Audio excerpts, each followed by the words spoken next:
Evelyn Carter stood in her spotless kitchen, staring at the steaming cup of coffee in her hands.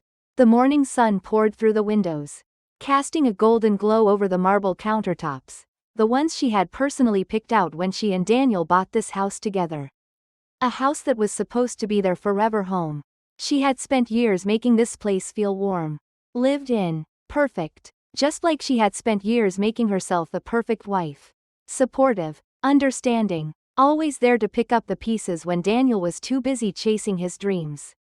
And yet, none of it had been enough. The divorce papers lay open on the counter.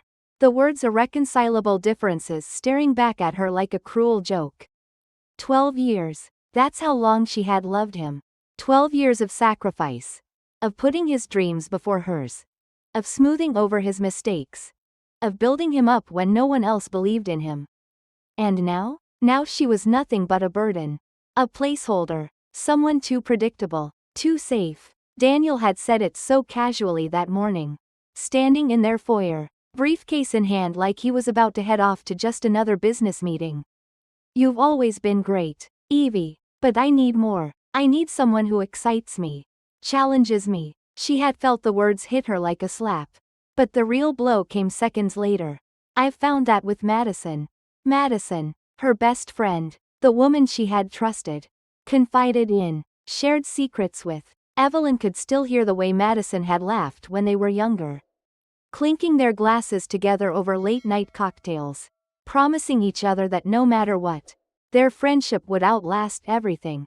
Apparently, everything didn't include her husband. Evelyn gripped the edge of the counter, her perfectly manicured nails digging into the cold stone. She had always imagined betrayal would feel like fire, hot, searing, unbearable. But this was ice. A slow, creeping numbness that spread through her chest, chilling her to the bone. She glanced at the papers again. At the signature line where she was supposed to sign away 12 years of her life. The same man who had once whispered, "I don't know what I'd do without you," now acted as if she was disposable. As if she had never mattered at all. Her phone buzzed on the counter, breaking the silence. Madison. She stared at the name flashing on the screen, bile rising in her throat. The nerve. She let it go to voicemail. A second later, a message popped up. I'm so sorry, Evie. I never meant for this to happen. Can we talk? Evelyn let out a breathless laugh. Never meant for this to happen? Right. Because accidentally stealing your best friend's husband was such an easy mistake to make. The numbness gave way to something sharper.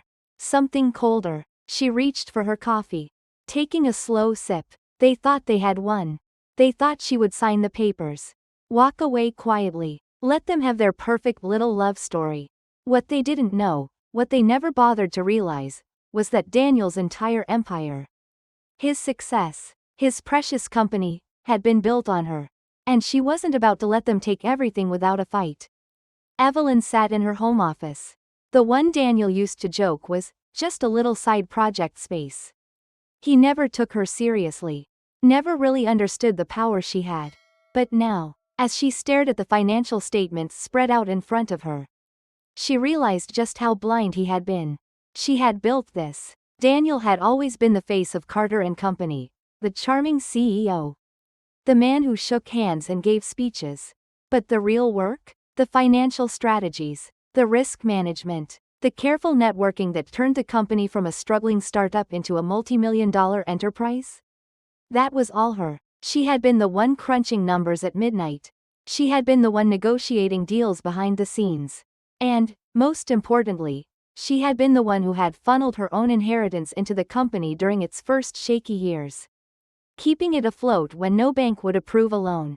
Her father had warned her, never invest in a business you don't control. Evelyn, not even for your husband. She had laughed at him back then, convinced that love was stronger than business. She wasn't laughing now. Her fingers tightened around the legal documents she had just received, a buyout agreement. Daniel hadn't just left her for Madison. He was trying to push her out of the company entirely. Her ownership, her investment, her blood and sweat, it was all conveniently missing from the documents. If she signed, she would walk away with almost nothing. A pathetic settlement, barely enough to cover a few years of living expenses. while Daniel and Madison reaped the benefits of everything she had built. A slow, burning fury ignited in her chest. She picked up her phone and dialed her lawyer. Blake Weston, I need you to go over the Carter and Company financials for the past 5 years. She said, her voice steady, controlled. Already on it, Blake replied. And, Evelyn, you're going to want to see what I've found. Daniel's been moving money into private accounts. Accounts that don't have your name on them. Her grip on the phone tightened. Of course, he had. He wasn't just trying to erase her from his life. He was stealing from her. Blake hesitated before speaking again. There's more. You know the deal Carter and Company landed last year? The one that secured their expansion? Yeah, what about it? Legally, you were the guarantor, which means without your approval, that contract doesn't stand. If you want to pull the plug, Evelyn, you can bring Carter and Company to its knees. Evelyn slowly leaned back in her chair, the weight of the realization settling over her. Daniel thought he was in control. He thought she was weak. But he had forgotten one crucial thing. She wasn't just his wife. She was his business partner. And without her, Carter and Company wouldn't survive. Evelyn exhaled, her lips curling into a slow, dangerous smile. Blake, she said, her voice calm, decisive. Yes? Pull the plug. Evelyn stared at the city skyline. The glow of downtown lights stretching endlessly before her. Somewhere out there, Daniel was probably celebrating, thinking he had won, thinking that she would slink away quietly, signing away her rights like a scorned, defeated ex-wife. How little he knew her. She had spent years standing in the shadows, making him look good, protecting him from his own reckless decisions. But now, she was done playing the dutiful partner. She was going to burn it all down. Her phone vibrated with a message from Blake. Done. The contract is officially void. Without your approval, the expansion deal collapses within 48 hours. She exhaled, feeling the first stirrings of satisfaction. The board of directors would be in chaos by morning. The investors, furious. Daniel had built his reputation on that expansion. Now, he would have to explain why it had suddenly fallen apart. And it was only the beginning. She picked up her phone again and made another call. Evelyn Carter. A deep voice answered. Mr. Langford, she said smoothly. It's been a while. James Langford was one of the biggest venture capitalists in the industry. He had once offered to invest in Carter and Company, but Daniel had refused. Too arrogant to share control. Evelyn, on the other hand, knew better. I heard about your divorce, Langford said, his tone laced with curiosity. I take it you're not calling for small talk? She smiled. I have a proposition. I'm listening. Carter and Company is about to experience difficulties, she said, choosing her words carefully. Within the next few days, stock prices will drop. Investors will panic. The board will be desperate. Langford chuckled. And I want you to buy in. There was a pause. What's in it for you, Evelyn? She leaned back, twirling a pen between her fingers. I want to be at the table. Not as Daniel's ex-wife. Not as some silent investor. I want my rightful seat back. Langford was silent for a moment. Then he laughed. Damn, I always knew you were the brains behind that company. So, do we have a deal? I'll call my team. Let's make Daniel sweat a little first. She hung up, heart pounding. Step 1. Destroy his stability. Step 2. Find a way back in. Step 3. She smiled to herself. That part was going to be fun. The boardroom was in chaos. Daniel sat at the head of the long, glass conference table, his face flushed with frustration as his senior executives bombarded him with questions. The investors are pulling out. The stock has dropped another 15% since this morning. Langford Capital just made an offer to buy a controlling stake. Daniel clenched his jaw, rubbing his temples. We just need time. We can. The conference doors swung open. Every head in the room turned as Evelyn stepped inside. She was a vision of composed power. Her fitted navy dress sharp against her skin. Her heels clicking purposefully on the floor. Daniel stiffened. What the hell are you doing here? She smirked. Oh, didn't they tell you? She turned to face the board members, letting her gaze sweep across the room. Langford Capital's offer includes a condition. Silence. She placed both hands on the table. leaning forward slightly. I get my seat back. Daniel shot up from his chair. Absolutely not. But Evelyn didn't even look at him. Instead, she turned to the board. Gentlemen, let's be honest. Daniel has been bleeding money for months. The expansion deal? Dead. Investor trust? Shattered. Your shares are plummeting. And the only viable offer on the table requires my return.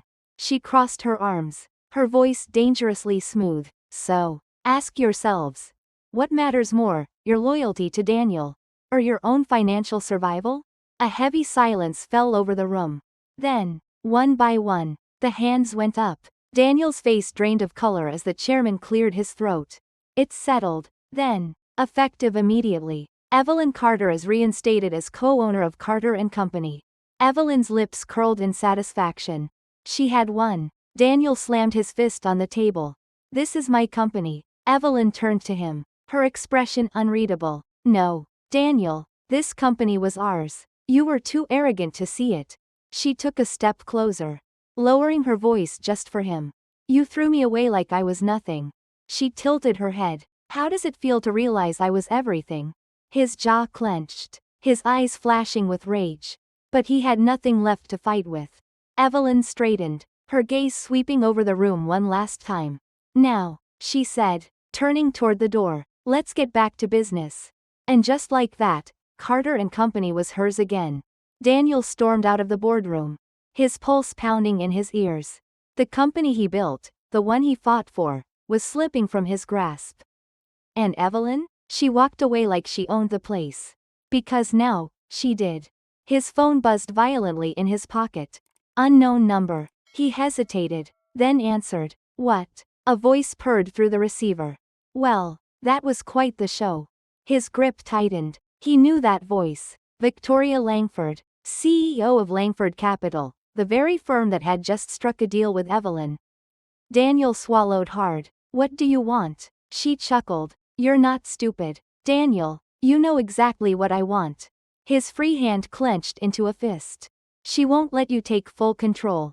Victoria hummed. Not willingly. A long pause. Daniel exhaled slowly. What are you offering? Her voice was velvet. I help you get Evelyn out, permanently. In return, you convince the board to sell to me. Daniel's gut twisted. Sell the company? The one his father started? But Evelyn had taken everything. His career, his reputation, his power. What was left? His throat went dry. How? Victoria's voice was sweet as poison. Let's just say, Evelyn has secrets. Daniel glanced through the glass walls of the boardroom. Evelyn stood inside, smiling, shaking hands with executives, reclaiming her throne. Rage coiled in his chest. She thought she had won. But this wasn't over. Not yet. His jaw locked. I'm listening. Evelyn stepped into her new office. The one that used to be Daniel's. The mahogany desk was still there. The expensive leather chair still smelled of his cologne. But now, it was hers. She had done it. She had taken back everything he stole from her. But she wasn't stupid. Daniel wasn't the type to go down quietly. Her assistant knocked hesitantly. Miss Carter, there's something you need to see.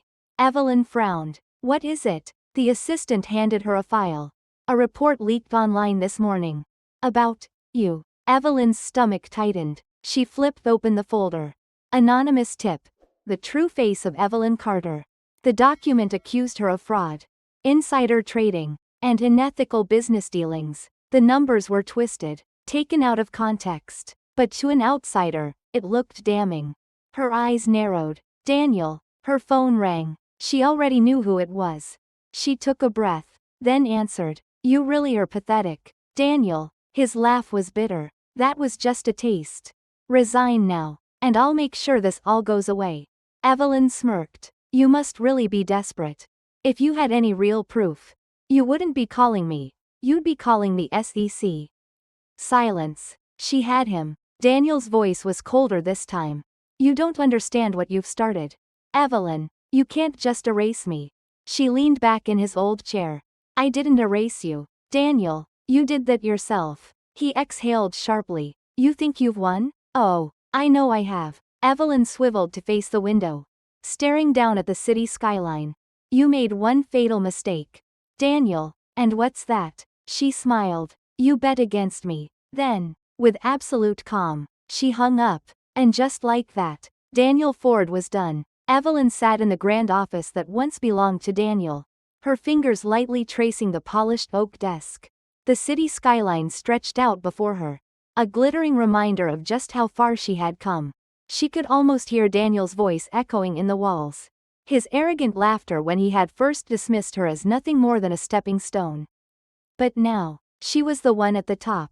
And Daniel? He was nothing more than a cautionary tale. Her assistant knocked softly on the door before stepping inside.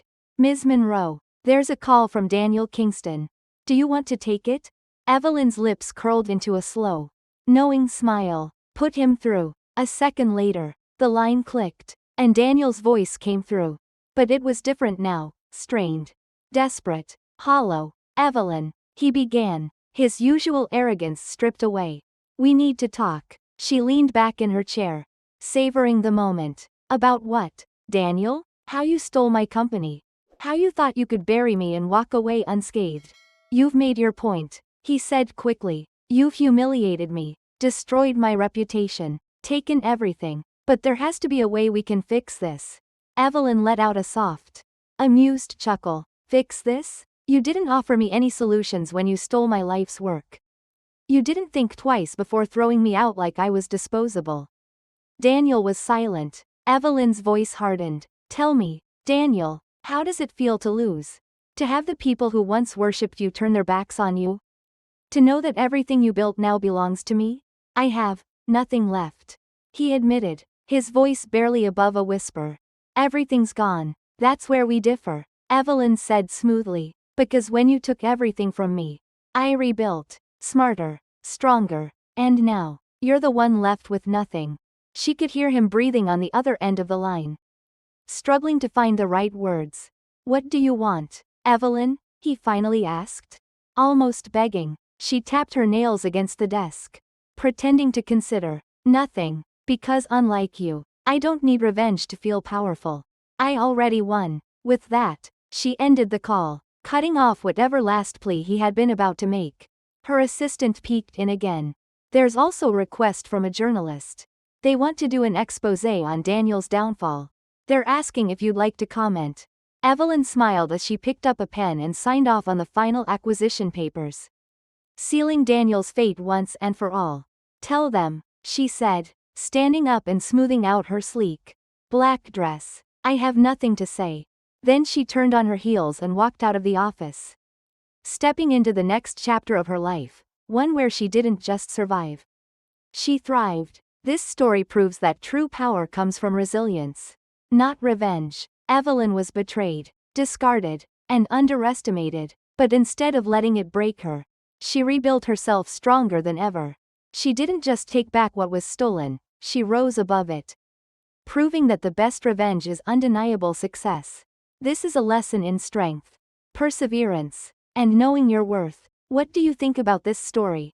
Comment too if you loved IT Oregon 7, if it wasn't your favorite. And if you want more incredible stories like this, don't forget to hit like and subscribe to Reddit Story.